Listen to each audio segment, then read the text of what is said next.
नमस्कार, मैं रोहित चंदेल और ट्रिपल.com पर एक बार फिर से आप सभी का बहुत बहुत स्वागत करता हूँ। देश और दुनिया में अमन शांति बनी रहे, कोई जंग ना हो, सब लोग प्यार और सौहार्द के साथ एक दूसरे से मिलकर रहें, इसके लिए बहुत से संगठन काम कर रहे हैं। ऐसे ही कुछ संगठनों में एक रूपांकन भी है जो कि इंदौर स्थित है। इसी पर्पस को लेकर एक यात्रा निकाली गई। उस यात्रा का नाम रखा गया कबीर के दोहे पे आधारित ढाई आखर प्रेम यात्रा।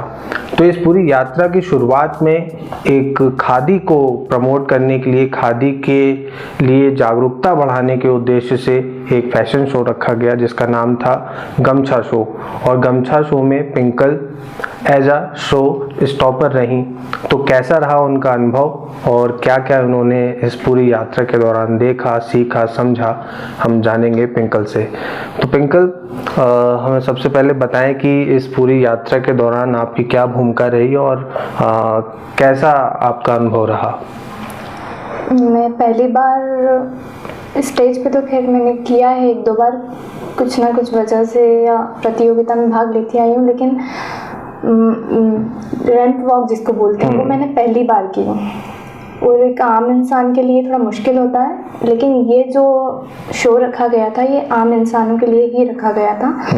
तो वहाँ पर मुझे शो स्टॉपर तय किया गया था। जो हमें सिखा रहे थे उनका नाम था प्रशांत बिडप्पा, ये बेंगलुरु के हैं और ये फैशन शो कराते ही रहते हैं। तो उनके साथ काम करने का मौका मिला, उनसे कुछ सीखा और ये फर्स्ट टाइम था मेरा ऐसा।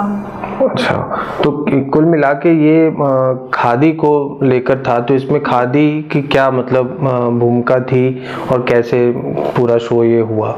वहाँ पर जिन प्रतियोगी ने इसमें हिस्सा लिया था, लगभग सभी ने किसी ने इसकी साड़ी पहनी थी खादी की।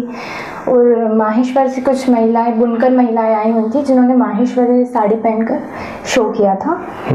और एक प्रोफेसर थे, रिटायर्ड प्रोफेसर थे, उन्होंने भी, वो भी आम इंसान थे, ऐसा कोई प्रोफेशन काम नहीं करते हैं, उन्होंने भी इसमें हिस्सा लिया और खादी का कुर्ता और जैकेट पहनकर उन्होंने भी फैशन शो में किया था।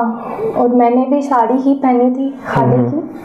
ओके, चलिए, तो एक आखिरी सवाल कि कैसा, मतलब आप इस पूरे रूपांकन ग्रुप के साथ आप जुड़ी हुई हैं, कब से आप इस ग्रुप के साथ हैं, क्या आप यहाँ पे बेहतरी देख रही हैं और इस पूरी यात्रा के दौरान आप कहाँ कहाँ पे शामिल रही इस फैशन शो के अतिरिक्त?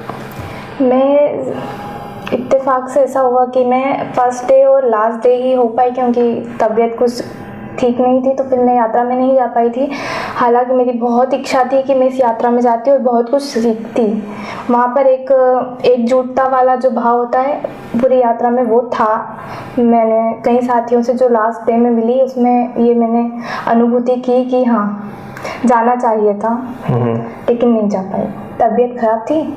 और फिर वहाँ पर भी कुछ कुछ कार्यक्रम हुए, नाटक हुआ, मुझे नाम नहीं पता है उनका, लेकिन उन्होंने थिएटर आर्टिस्ट हैं, उन्होंने वहाँ नाटक करवाया। और भाषा सिंह का लास्ट डे कुछ था, तो उन्होंने भी काफ़ी अच्छा बोला, उन्हें मैंने सुना है। ओके, तो रूपांकन के साथ आप कब से जुड़ी हुई हैं और क्या अनुभव रूपांकन के साथ जुड़कर आप करती हैं?